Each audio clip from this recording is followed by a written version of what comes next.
Todas as mulleres e todos os homes do BNG botamos os dentes na política con ese lema, co feminismo de bandeira. O discurso feminista, pero non só teórico, sino na práctica, é de sempre. Eu, dende que son militante e antes simpatizante dentro do BNG, sempre estuvo nunha primeira liña. Naqueles concellos nos que goberna o BNG non só porque sexa unha forza que se define como feminista, sino a que eles aplica políticas transversais feministas. Eu creo que esa é a gran diferencia.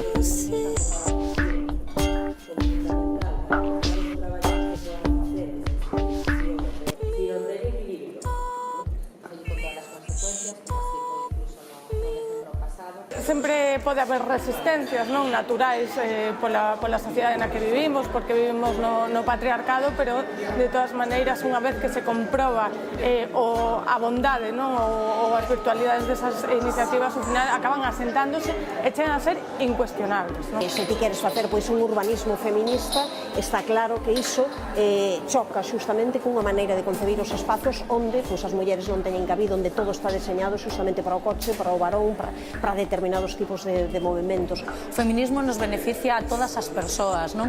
Entón, pois, aplicando as políticas feministas desde o urbanismo hasta os deportes, a cultura ou, non sei, o benestar social, pois o que consigues é que toda a veciñanza de Moaña teña as mesmas oportunidades.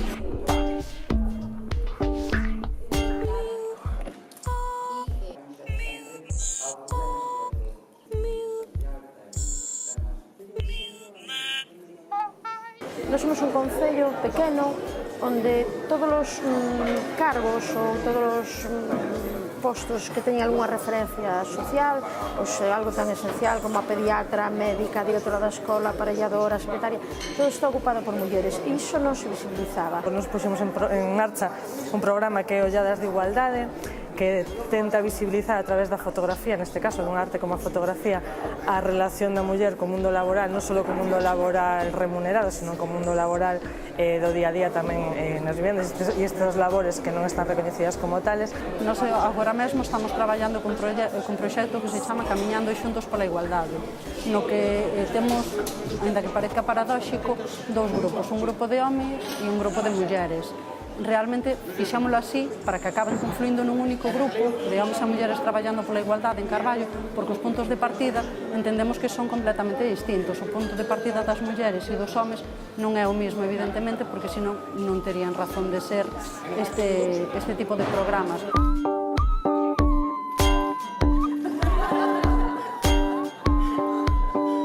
E para avanzar necesitamos ser moitas este 8M, pero tamén necesitamos ser moitas nas convocatorias electorais, dicindo que apoiamos a forzas políticas como o BNG, que levamos a bandeira da igualdade e do feminismo, porque sabemos que sin mulleres libres non pode haber unha sociedade libre. Moitas grazas.